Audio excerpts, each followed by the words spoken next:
제가 예전에 들었던 그 짧은 동화 같은 이야기가 하나 있는데요. 그 임금과 당나귀라는 이야기입니다. 옛날에 임금이 타는 당나귀가 한 마리 있었습니다.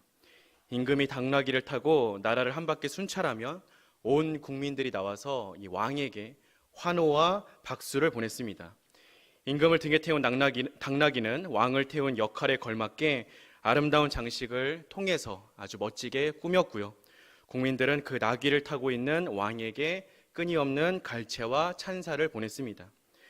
이러한 갈채와 환호에 고무된 당나귀가 어느 날 하루는 왕을 땅에다 내동댕이 쳤습니다. 왜냐하면 국민의 갈채와 환호를 다 혼자서 받고 싶었기 때문입니다. 당나귀는 왕이 없으면 그 모든 환호와 갈채가 자신의 것이 될 거라고 생각했던 것입니다. 하지만 당나귀가 왕을 땅에 내동댕이 친 순간 그 당나귀의 운명은 어떻게 되었을까요? 네, 참수형이 내려져서 죽을 수밖에 없었다라는 이야기를 들은 적이 있습니다. 어쩌면 이런 모습은 우리가 지금 여기에 있음이 하나님의 은혜라는 사실을 모르는 사람들의 모습일지도 모르겠습니다. 우리가 세상을 살아가며 일을 하고 또 교회를 다니고 자녀를 양육하고 두 다리로 걸어 다닐 수 있으며 음식을 먹고 호흡하는 것, 그리고 우리가 이렇게 이 자리에 모여서 함께 예배할 수 있는 것은 모두 하나님의 은혜입니다. 이것이 하나님의 은혜라는 사실을 깨닫는 사람들은 결코 제가 앞서 말씀드렸던 당나귀와 같은 짓을 벌이지 않을 것입니다. 오늘 우리가 함께 읽었던 본문의 말씀에 등장하는 다윗 역시 하나님의 은혜를 잘 알고 있는 사람이었습니다. 다윗은 우여곡절 끝에 이스라엘의 왕이 되었습니다. 왕궁을 건설하였고 결혼을 해서 자녀들도 많이 낳았습니다. 이 모든 것이 다윗이 잘나서가 결코 아니었습니다. 이스라엘의 백성을 긍휼히 여기시는 하나님의 은혜가 다윗과 함께했기 때문에 다윗은 이 모든 것을 누릴 수 있었습니다. 이러한 다윗이 이스라엘의 왕이 되었다는 소식을 듣고 블레셋 사람들이 이스라엘을 침공해 들어오기 시작합니다. 어쩌면 블레셋 사람들이 이렇게 전쟁을 일으키는 것은 너무도 당연한 이야기일 수도 있습니다. 왜냐하면 다윗은 앞서 2번이나 블레셋에 들어가 미친 척을 하였고 그를 통하여서 죽음의 위기를 넘겼기 때문입니다. 미친 사람이 왕이 되었으니 그 나라 먹는 것은 식은 죽 먹기구나 라는 것이 블레셋 사람들의 생각이었을지도 모릅니다. 하지만 그들은 한 가지를 알지 못하였습니다.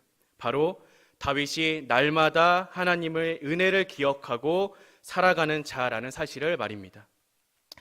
다윗의 입장에서의 문제는 이스라엘과 블레셋의 국력의 차이가 아주 크다라는 것이었습니다. 이스라엘은 지금껏 한 번도 블레셋을 이긴 적이 없었고 블레셋은 끊임없이 이스라엘의 가시와 같은 나라였으며 더욱이 이스라엘의 일부를 장악하고 있는 나라였습니다. 이번 전쟁만 봐도 역시 블레셋이 쳐들어온 전쟁이라는 것을 우리는 잘 알 수 있습니다. 다른 나라를 침략한다는 것은 그만큼 여유가 있다라는 이야기입니다. 이처럼 다윗은 왕이 되자마자 아주 큰 위기를 마주하고 있는 것입니다. 그런데 이러한 상황 속에서 다윗이 우리에게 보여주는 모습은 참 놀랍습니다. 그는 하나님께 이렇게 질문합니다. 내가 블레셋 사람에게로 올라가리이까 여호와께서 그들을 내 손에 넘기시겠나이까. 사랑하는 성도 여러분들께서는 이 기도를 들으시면서 뭔가 조금 이상하다라고 느껴지지 않으십니까? 지금 다윗은 하나님께 블레셋으로 쳐들어갈까요? 쳐들어가지 말까요를 물어보는 것이 아닙니다. 다윗에게는 선택의 여지가 없습니다. 다윗은 지금 자신의 나라로 쳐들어온 블레셋을 마주하고 있는 것입니다. 그런데 이러한 상황에서 다윗은 하나님께 블레셋을 막으러 갈까요? 막으러 가지 말까요를 묻고 있는 것입니다. 내가 어떻게 하면 블레셋을 쳐 부술 수 있겠습니까? 라고 물어도 시워찮을 판에 주님께서 나를 이기게 해 주시겠습니까? 라고 묻고 있는 것입니다. 때때로 우리는 이해가 되지 않는 상황과 순간 앞에서도 하나님 앞에 엎드릴 수 있어야 합니다. 이것까지도 기도해야 됩니까? 라는 질문 앞에 우리는 모든 것을 기도해야 됩니다 라고 말할 수 있는 것, 그것이 바로 우리의 신앙입니다. 우리가 주님 앞에 우리의 모든 순간을 내려놓을 때에 비로소 주님께서는 우리의 모든 순간 가운데에 일하실 것입니다. 다윗의 질문 앞에 주님께서는 블레셋을 막으러 가라 말씀하셨고 반드시 이기게 해주시겠다 약속해 주셨습니다. 그리고 과연 하나님의 약속대로 다윗은 블레셋에게 대승을 거두었습니다. 그런데 블레셋 사람들은 여기서 멈추지 않고 다시 한번 똑같은 모습으로 르바임 골짜기로 쳐들어왔습니다. 그리고 다윗 역시 똑같이 행동하였습니다. 하나님께 여쭈었고 하나님의 답변을 들었습니다. 똑같은 상대, 똑같은 장소, 똑같은 상황이었지만 다윗은 처음 하나님께 질문하고 답변을 들었을 때와 동일하게 하나님께 의뢰하였습니다. 그리고 이번에는 다른 작전으로 더 분명한 승리를 약속받았습니다. 다윗이 전쟁에서 승리할 수 있었던 이유는, 그리고 그가 점점 더 강성해져서 주변 나라들로부터 두려움의 대상이 될 수 있었던 이유는 다른 것이 아니라 바로 그와 하나님이 함께 해주셨기 때문입니다. 그러나 우리는 결코 오해해서는 안 됩니다. 이 모든 것이 하나님의 은혜였다고 해서 다윗이 아무것도 하지 않은 것이 아니라는 것입니다. 다윗은 모든 상황 앞에서 하나님의 뜻을 물어보았고 하나님의 말씀을 듣고 하나님의 말씀대로 행하는 사람이었습니다. 다윗은 굉장히 부지런하게 행하는 사람이었습니다. 다윗은 그가 할 수 있는 열심과 최선을 다하여서 순종을 행한 사람이었던 것입니다. 저는 이 말씀을 마주할 때마다 떠오르는 성경의 또 다른 장면이 있습니다. 바로 민수기 20장에 등장하는 모세의 무리바 물 사건입니다. 모세는 이스라엘 백성들을 애굽 땅에서 인도하여 내서 가나안 땅으로 가던 중 이미 한 번 반석에서 물을 나게 했던 적이 있었습니다. 이것은 바로 출애굽기 17장에 기록되어져 있는 사건입니다. 그리고 이제 시간이 흘러서 다시 한번 동일한 사건을 경험하게 됩니다. 이스라엘 민족의 위대한 지도자와 하나님의 인도를 보여주는 반석에서 물이 나온 사건이 바로 그것입니다. 그런데 민수기 20장 24절에는 이 사건을 우리의 생각과는 조금 다르게 평가하고 있습니다. 민수기 20장 24절의 말씀입니다. 아론은 그 열조에게로 돌아가고 내가 이스라엘 자손에게 준 땅에는 들어가지 못하리니 이는 너희가 무리바 물에서 내 말을 거역한 연고니라. 아멘. 모세와 아론이 어떻게 하나님을 거역했다는 것입니까? 민수기 20장 8절과 11절을 바탕으로 그 내용을 알 수 있습니다. 그 내용인즉슨 하나님께서는 반석을 명하여 물을 내라고 하셨는데 모세는 그 반석을 지팡이로 2번 두드렸다라는 것입니다. 모세는 반석을 쳐서는 안 됐습니다. 출애굽기 17장에서 모세가 한번 반석을 쳐서 물을 냈다고 해서 그때와 똑같이 반석을 지팡이로 쳐서 물을 내려고 했던 것은 잘못된 행동이라는 것입니다. 하나님께서는 명하여 물을 내라고 말씀하셨는데 모세는 자신의 경험을 의지하여 잘못된 결과를 가져오게 된 것입니다. 어쩌면 모세는 이렇게 생각했을지도 모릅니다. 하나님, 출애굽기 17장에서는 돌을 쳐서 물이 나왔었는데요. 하나님께서 뭘 잘못 아신 것 같습니다. 내 경험으로 볼 때 반석은 결코 그냥 물이 나오는 것이 아닙니다. 그리고 내 경험으로 본데 반석은 지팡이를 가지고 쳐야 물을 내는 놈입니다. 지난번에는 한 번 쳐서 나왔으니 이번에는 2번 정도는 쳐야 되지 않겠습니까? 아마 모세의 생각은 이랬을지도 모르겠습니다. 모세는 하나님의 말씀보다 자신의 경험을 의지하였습니다. 모세는 하나님의 말씀에 무조건 순종해야 했습니다. 그러나 자신의 경험으로 하나님의 말씀에 불순종하는 큰 죄를 저지르고 만 것입니다. 그리고 이 죄악으로 말미암아 모세는 가나안 땅에 들어가지 못하였습니다. 자신의 경험, 우리의 생각이 하나님의 말씀을 앞서는 것, 이것이 바로 교만입니다. 모세는 수많은 기적을 행하였지만 그 기적의 주체는 모세가 아니라 바로 하나님이셨습니다. 하나님께서 계시고 모세가 있었기 때문에 기적이 일어난 것이지, 하나님께서 안 계셨다면 모세가 아무리 수많은 지팡이를 가진다 할지라도 기적은 결단코 일어나지 않았을 것입니다. 교만은 하나님의 도우심이 없이도 내 힘으로 무엇인가를 할 수 있다라는 삶의 태도입니다.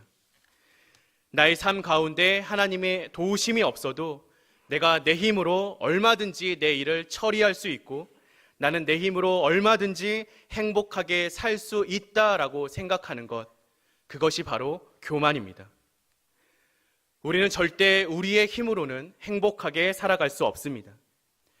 그렇기 때문에 우리는 예수 그리스도를 구주로 믿고 하나님을 순간순간 의지하며 살아가야만 합니다. 우리가 교만하게 살아간다면 그 앞에는 결국 패망이 오게 될 수밖에 없습니다. 성경이 말하고 있듯 교만은 패망의 선봉이기 때문입니다. 그렇기 때문에 우리는 매 순간 하나님 앞에서 언제나 겸손한 인격을 갖게 해달라고 기도해야 합니다. 성도의 기도 가운데 가장 중요한 기도는 바로 우리의 인격을 다스리는 기도입니다. 순간순간 우리의 마음 가운데 교만이 쳐들어온다면 그 교만을 쳐서 이길 수 있도록 우리는 쉼 없이 기도할 수 있어야 합니다. 오늘 우리가 함께 읽었던 이 본문에 등장하는 다윗의 승리의 비결은 오늘 이 시대를 살아가고 있는 우리들의 승리의 비결이기도 합니다.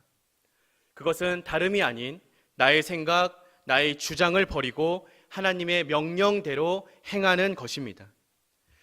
우리는 우리의 생각이 아니라 하나님의 의도만을 받아들이고 주님의 말씀대로 행하는 사람이 되어야 합니다. 프랑스의 사상가이자 신학자인 파스칼은 이렇게 말했습니다. 진정한 그리스도인이 되는 길은 나의 모든 것, 몸, 마음, 물질, 시간, 명예, 그리고 영혼까지도 주님이 주장하시도록 맡기는 것이다.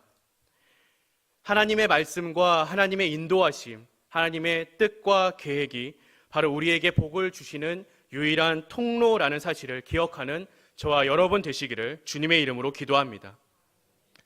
주경신학자인 베이컨은 이렇게 말했습니다. 순종이란 하나님이 돌담을 뛰어 넘어가라고 명령하신다면 그대로 하는 것이다. 뛰어넘는 것은 내가 할 일이고 넘어갈 수 있도록 해 주시는 것은 하나님이 하실 일이기 때문이다. 성경에는 참 수많은 사람들이 등장합니다. 그러나 우리는 그들을 딱 두 가지 종류로 구분할 수 있을 것입니다. 하나는 하나님께 순종하여서 잘된 사람이고, 다른 하나는 하나님의 말씀에 불순종하여 저주받은 사람입니다.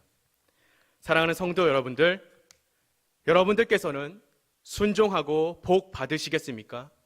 불순종하고 저주 받으시겠습니까? 순종하고 번영하시겠습니까? 불순종하여 패망하시겠습니까? 순종하여서 이 세상 가운데에서 잘 살기를 원하십니까? 불순종하여서 못 살기를 원하십니까? 다윗은 자신의 삶에 문제가 생겼을 때 하나님께 순종함으로 이 모든 문제를 해결해 나아갔습니다. 우리 역시 우리의 삶에 문제가 생겼을 때 하나님께 순종한다면 똑같은 반응을 경험할 수 있을 것입니다. 왜냐하면 다윗이 섬기는 하나님이, 다윗에게 복 주셨던 하나님이 바로 우리와 함께 하시는 그 하나님이시기 때문입니다. 오늘 본문은 말씀을 이렇게 마무리하고 있습니다. 다윗의 명성이 온 세상에 퍼졌고 여호와께서 모든 이방 민족으로 그를 두려워하게 하셨더라. 아멘. 다윗이 이런 명성을 얻을 수 있는 연유가 어디에 있었겠습니까? 우리를 통하여 일하시고 역사하시는 그 하나님을 보기 때문에 우리의 명성을 온 세상에 퍼지게 하실 뿐 아니라 많은 사람들이 우리를 두려워하게 만드실 것입니다. 비록 교만과 분노함으로 인하여서 하나님 앞에 실수하여 가나안 땅에 입성하지 못했던 바로 그 모세도 성경 가운데 칭찬을 받는 사람 중 하나였습니다. 출애굽기 11장 3절은 그를 이렇게 칭찬하고 있습니다. 여호와께서 그 백성으로 애굽 사람의 은혜를 받게 하셨고 또 그 사람 모세는 애굽 땅에 있는 바로의 신하와 백성의 눈에 아주 위대하게 보였더라. 80살이 먹은 그리고 마른 지팡이를 의지하여 나아가는 모세가 어찌 위대하게 보일 수 있겠습니까? 사람들의 눈에는 그저 힘없는 노인처럼 보일 뿐이었습니다. 하지만 모세는 바로의 신하와 백성들의 눈에 두려움의 존재가 되었고 위대한 존재로 비춰졌습니다. 그것은 그의 외모나 신비한 능력 때문이 아니라 그 안에 깃들어져 있던 하나님의 놀라운 권위 때문이었습니다.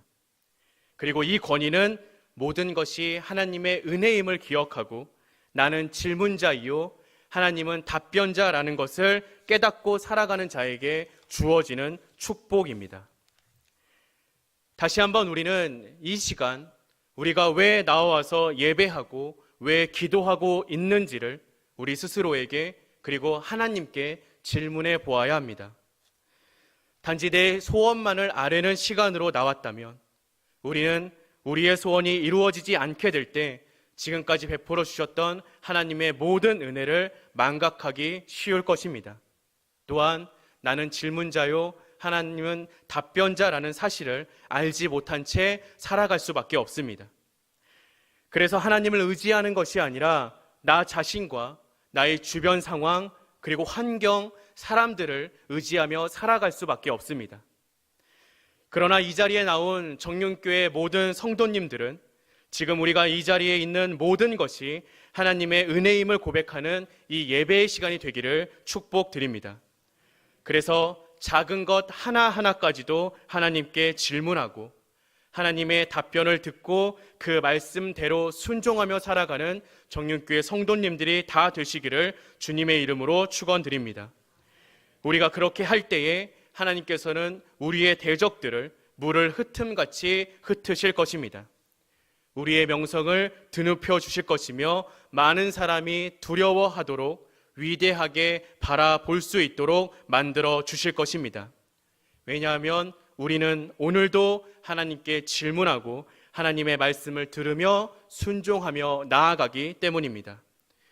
우리의 모든 순간 앞에서 하나님께 묻고 구하며 그 말씀대로 순종하며 살아가는, 그래서 나는 질문자요 하나님은 답변자라는 마음으로 그 답변대로 세상을 살아가는 저와 여러분 되시기를 주님의 이름으로 소망합니다. 우리의 순종을 통해 주님께서는 일하실 것입니다. 우리의 순종을 통해 주님은 승리하실 것입니다. 세상 속에서 이기고 승리하는 은혜와 능력을 받아 누리며 살아가는 저와 여러분 되시기를 주님의 이름으로 기도합니다. 우리 잠깐 기도하겠습니다.